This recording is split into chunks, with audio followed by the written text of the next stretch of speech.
जय भीम, जय भारत, जय संविधान। अंबेडकर नेशन से गौतम रत्ना। और आज हमारे स्टूडियो में मैडम निर्देश सिंह जी और भिक्कू हैं विनाचार्य जी। तो कुछ बहुजन समाज से जुड़े मुद्दे और बुद्धिज्म से जुड़े मुद्दों पर उनसे बात करेंगे। आपका हमारे स्टूडियो में बहुत बहुत स्वागत है निर्देश जी। आप अंबेडकर नेशन पे आए। नहीं, मेरा सवाल अभी एक बहुत बड़ा कड़ा सवाल है, जो बहुजन एक्टिविस्ट अपने आप को कहते हैं, जिनके मैं नाम मुझे कहने में कोई संकोच नहीं है। दिलीप मंडल, रतनलाल जी, प्रोफेसर दिलीप मंडल, नेशनल दस्तक से शंभू सिंह और दलित दस्तक से अशोक दास। इतने बड़े लेवल के लोग से जब मैं बात करता हूँ किसी एट्रोसिटीज पर आवाज उठाने के लिए या ट्वीट करने के लिए, वो मना कर देते हैं। तो ये किस तरीके से बहुजन एक्टिविस्ट काम कर रहा है? देखिए, ये तो उनकी व्यक्तिगत राय हो गई कि आप जो उनको खबर दे रहे हैं, क्या वो उनकी तरफ की कसौटी पर खरी है? क्या वो उसको समझ रहे हैं कि वो चलाने लायक है? क्योंकि जब मेरे पास भी हजारों चीजें आती हैं, हमने तथ्यों के साथ प्रेजेंटेशन किया कई बार, सभी हो सकता है ऐसा। देखिए, अगर आप उनको जान रहे हैं तो किस कारण से जान रहे हैं? आडंबर फैलाने के नाम से तो नहीं जान रहे ना। नहीं, रतनलाल जी होली मनाया करते थे, अब जेल गए तो उन्होंने फिर बोलना पड़ा कि मैं तो आज तक होली मना रहा था। तो ये बात सही है। प्रोफेसर अगर होली मनाते आ रहा है अब तक, एक प्रोफेसर मुझे इलाहाबाद के आए मेरे स्टूडियो में, वो अपने नाम के पीछे आज भी टाइटल नेम लगाते हैं विक्रम हरिजन। जब एक पढ़ा लिखा तबका, मैं तो बहुत ज्यादा एजुकेटेड नहीं कह सकता हूँ, मैं इंजीनियरिंग साइड से हूँ, मैंने इतिहास नहीं पढ़ा ज्यादा, लेकिन बाबा साहब के लिटरेचर को पढ़ा खाली। तो इस तरह के जो लोग हैं, जब उनमें ही बदलाव नहीं है, तो हमें गांव के आदमी से क्या उम्मीद कर सकते हैं बहुजन मूवमेंट की? कारण यही है कि उन्होंने बाबा साहब को पढ़ा नहीं। जब तक नहीं पढ़ा होता है, तब तक व्यक्ति पता नहीं होता कि इतने बड़े विचार को वो मतलब उससे वंचित रहा इतने समय तक। मतलब वो लोग अधिकारों से तो वंचित रखते ही रहे, यह विचार से भी वंचित रखा, और विचार से वंचित रखना सबसे बड़ा अपराध था। अगर जान लिया होता तो सही समय पर लड़ाई लड़ने के लिए तैयार हो जाते। हमने जाना, जिस दिन से जाना उस दिन से लड़ने के लिए तैयार है, मरने के लिए भी तैयार है। इसमें हमें पता है कि इस जंग में हमारी जान जा सकती है, क्योंकि सच को लेकर चलना आसान काम तो है नहीं। गालियां हमारे ऊपर आती हैं, कोई दिक्कत नहीं है, हम उसको भी बड़ा फूल समझ रहे हैं अब तो, दे दो भैया क्या हो रहा है। एक चीज मैं आपको बता दूं, इसमें जब बाबा साहब अम्बेडकर जी की पढ़ने की बात आती है, लोग बाबा साहब को पढ़ के यहाँ क्रांति कर रहे हैं, पर बाबा साहब के अगर वो जीवन को पढ़ रहे, वो जीवन कैसे गुजरा उनका, बिल्कुल बाबा साहब का जो लिखा हुआ वो तो पढ़ रहे, बाबा साहब के जीवन को भी पढ़ लो, उनका अपना जीवन क्या बाबा साहब का प्रैक्टिकल। तो अगर आप बाबा साहब के जीवन को पढ़ते तो आपको एक सच्चाई पता चलेगा कि बाबा साहब अम्बेडकर कितने देश के प्रति ईमानदार थे और देश की संस्कृति के प्रति कितने ईमानदार हैं। तो आपको एक चीज में बता दो, कुछ लोग हमारे जो अम्बेडकरवादी होते हैं, वो बार बार कभी कभी लिखते हैं मैं नास्तिक हूं, मैं किसी धर्म को नहीं मानता, और वो बाबा साहब को पढ़कर बोल ले। और बाबा साहब ने आज भारत देश ने, अब सरकार ने हमारे 40 वॉल्यूम छाप दिए, 40 से 42 वॉल्यूम छप चुके हैं, और उस किसी भी वॉल्यूम के आप किसी भी लाइन में नहीं पढ़ सकते कि बाबा साहब ने लिखा मैं नास्तिक हूं, या हमारे नास्तिक विचारधारा से कोई संबंध है। बाबा साहब ने हमेशा कहा कि हमारी जो विचारधारा है वो नास्तिक से और आस्तिक से दोनों से ऊपर है, जिसे हम वास्तविकता कहते हैं, एक यथार्थ विचारधारा कहते हैं, बुद्ध की विचारधारा कहते हैं। तो बाबा साहब अम्बेडकर हमेशा पूरे जीवन को बुद्ध के साथ जीते, और बुद्ध कहते हैं हम यथार्थवादी होने चाहिए, और हम यथार्थ तो जोड़ नहीं पाए, हमने समाज को बना दिया आज नास्तिक। समाज के अंदर ना तो संस्कार दे रहे, ना ही शिक्षा दे पा रहे, ना ही संस्कृति दे पा रहे, ना ही संगति करा पा रहे।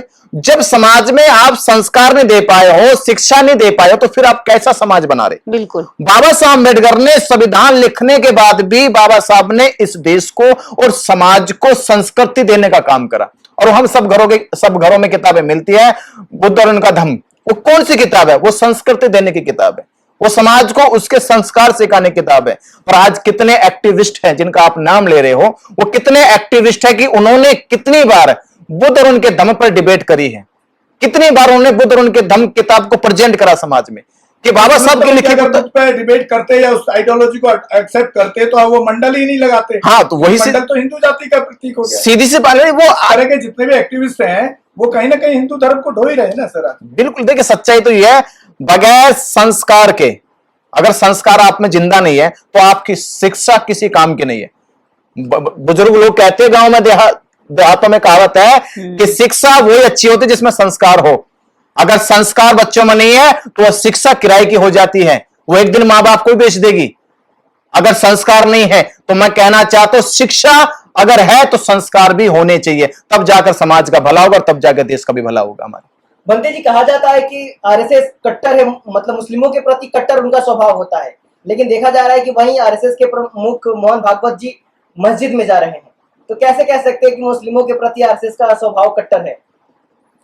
देखिए, सामाजिक तौर पे जो बात बाबा साहब अम्बेडकर ने कही और बुद्ध ने कही, परिवर्तन तो होना है, और वो परिवर्तन आज आरएसएस को भी दिखाई दे रहा है कि बगैर समाज को जोड़े और समाज की बात किए बगैर दुनिया में या देश में कोई राज नहीं कर सकता। और शायद मुझे लगता है ये बात बुद्ध और बाबा साहब अम्बेडकर के मोहन भागवत के दिमाग में आ गई है।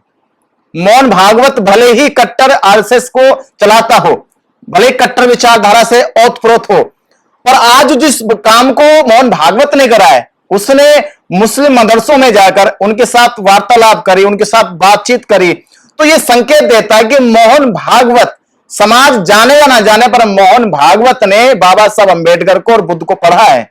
वो जान गया है कि बगैर परिवर्तन किए और बगैर समाज को जोड़े या समाज की बात किए कोई भी दुनिया देश में राज नहीं कर सकता। फ्लेक्सिबिलिटी नहीं है, यानी हमारे में फ्लेक्सिबिलिटी तो नहीं है, पर वो मोहन भागवत ने दिखा दी करके। तो ये लचीलापन मोहन भागवत का 2000 आने वाले अगले इलेक्शन को लेकर लगता है कि समाज को गुमराह करने का काम है कि मुस्लिम कम्युनिटी, हिंदू कम्युनिटी या फिर अन्य जो भी अल्पसंख्यक कम्युनिटी के लोग हैं या फिर अन्य जातियों के लोग हैं, वो एक रवैया बना ले कि देखो मोहन भागवत कितने अच्छे नेता है कि वो मदरसों में जाने से भी कतराते नहीं है, वहां से परहेज नहीं करते। तो पर सच क्या है कि वो एक चीज आपको और बता दूं मैं कि जब कोई काम मीठी मीठी बातों से होता हो या बगैर कारण के होता हो तो समझ लेना कि वो काम खतरनाक है। तो मैं तो समाज से कहना चाहूंगा, खासकर मुसलमानों से और उन इमामों से कहूंगा, उन मौलाना से कहूंगा कि जो मौलाना मोहन भागवत के समर्थन में आकर बयान दे रहे हैं, तो मैं उनसे पूछना चाह रहा हूं कि मोहन भागवत आज ही क्यों आया है? ये मोहन भागवत आज ही क्यों आया? जब सुप्रीम कोर्ट के अंदर बाबर मस्जिद का मामला चल रहा था, तब मोहन भागवत ने बात क्यों नहीं करी मुसलमानों से आके कि भैया मिल बांट कर ले लेते हैं, एक आधे में राम मंदिर बनाते, आधे में बाबर मस्जिद बनाते हैं। हक की बात तो तभी होती, इंसानियत की बात तो तभी होती जो देश का सबसे बड़ा धार्मिक मुद्दा था, उस धार्मिक मुद्दे पे हक की बात करते। फिर उधर से बुद्धिस्ट कम्युनिटी के लोग भी थे, बुद्धिस्ट भी दावा करते थे कि साकेत जो है बुद्ध की नगरी है, अयोध्या जो है बुद्ध की नगरी है। अगर मोहन भागवत के अंदर ये परिवर्तन ही आना था तो ये परिवर्तन थोड़े से 2-4 साल पहले भी आ जाता। तो उस समय बैठ कर भी कहता कि बुद्धिस्ट भी अपना हिस्सा ले लो, मुसलमान भी अपना हिस्सा ले लो और हिंदू भी अपना हिस्सा ले लो। तो मैं कहता ये सार्थक और अच्छा परिवर्तन था, पर यह परिवर्तन अबजा लालची परिवर्तन है, अब समाज को गुमराह करने वाला है। तो समाज गुमराह बिल्कुल ना हो, ये आपको बेवकूफ बनाने वाला, इस देश की जनता को गुमराह करने वाला मामला है। जो औरतें 9 दिन व्रत रहती हैं, क्या लगता है कि उन्हें कुछ फायदा मिलता है 9 दिन व्रत रहने से?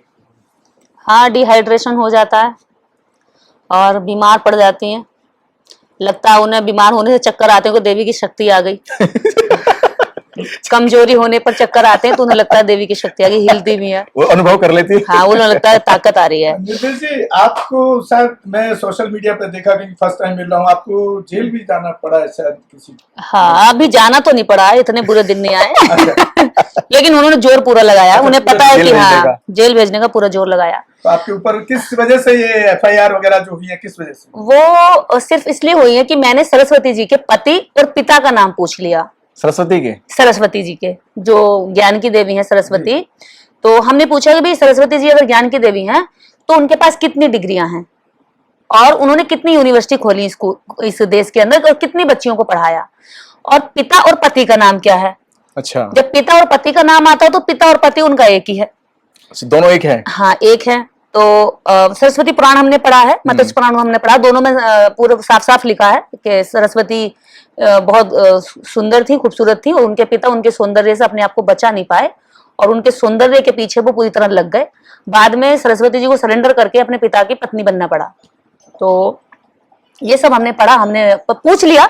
इसी पूछने पर उन्होंने कहा कि भाई आपके खिलाफ मुकदमा होता है। अच्छा, ये पूछने पे ही? हाँ, हमारी धार्मिक भावनाएं आहत हो तो कहीं ना कहीं जो स्वतंत्रता का जो अधिकार है या जो मौलिक अधिकार, इन चीजों में आप किसी के बारे में कुछ पूछ सकते हैं सवाल, तो ये तो उसका भी उल्लंघन, यूपी में केस दर्ज हुआ होगा तो पुलिस उल्लंघन कर रही है, आपके ऊपर तो एफआईआर बनता ही नहीं है। एफआईआर उन्होंने कहा कि हमारी धार्मिक भावनाएं आहत हुई है। तो हमने कहा भाई ठीक है, आपकी धार्मिक भावनाएं आहत हुई हैं तो आप एफआईआर कर दीजिए। अब और क्या करें, हम माफी तो मांगेंगे नहीं, क्योंकि हमने सवाल खड़े किए, सवाल आज खड़े किए हमने, वो कल भी कल कोई और करेगा, फिर कोई और करेगा, लाखों लोग करेंगे। आप किस किस के खिलाफ एफआईआर करेंगे? अगर सवाल दब गया तो सच दब जाएगा। लेकिन निर्देश जी, ये धार्मिक भावनाएं तब क्यों नहीं भड़कती हैं जब एक हिंदू और हिंदू को मार रहा होता है? वो भी तो धार्मिक भावनाओं में आना चाहिए ना। या हिंदू की एक जो लोअर कास्ट के जो लोग अभी भी उसमें हिंदूवाद में जो फंसे हैं, उनके साथ रेप होते हैं, वहां पर धार्मिक भावनाएं क्यों नहीं भड़कती हैं? देखिए, इनकी धार्मिक भावनाएं वहां तक सीमित हैं। एक मानते एक गुफा होती है, गुफा टाइप एक अंदर बंकर होता है जिसमें कहीं भी कुछ बाहर निकलने का रास्ता नहीं है, बिल्कुल पूरी तरह से अंधेरा अंधेरा है। और उस जगह पर ये किसको रखना चाहते हैं? इस देश के दलितों को, इस देश के शूद्रों को, इस देश की महिलाओं को। और उस बंकर से जैसे कोई बाहर झांकता ना, कह रहे अरे भावना हाथों के नीचे कर, ऊपर नहीं झांकना। वो इस रोशनी को भी नहीं दिखाना चाहते कि बाहर क्या है, सच क्या है। इन्होंने वेद पुराणों से दलितों को, शूद्रों को पढ़ने से दूर क्यों रखा? इसीलिए रखा कि ये जान जाएंगे इसके अंदर कितनी गंद लिखी गई है, कितने गाल बजाए हैं, कितनी गपोर कल्पनाएं लिखी हैं, कितना महिलाओं के बारे में गंदा लिखा गया है। अब जब हम पढ़ रहे हैं, अब हमने पढ़ लिया है, तो अब इन्हें लाखों दलितों से दिक्कत नहीं है, लेकिन उन लाखों दलितों में से उठी हुई एक निर्देश से बहुत दिक्कत है। मेरे बाप दादाओं ने मंदिर में जाकर के खूब पैर दबाए हैं, मंदिर बनाए हैं। जितने मंदिर बने हैं उसकी एक एक ईंट लगाने वाला दलित समाज का मजदूर है, कन्नी वसूली लेकर वो जाता है। मेरे बाप दादाओं ने मंदिर तैयार किए हैं, मेरे बाप दादाओं ने मूर्तियां तैयार की हैं। मूर्ति भी आप ही की, मंदिर भी आपका। मंदिर मेरे समाज के, मूर्तियां मेरे समाज के श्रम से बनी है, ये सड़कें मेरे समाज के श्रम से बनी है।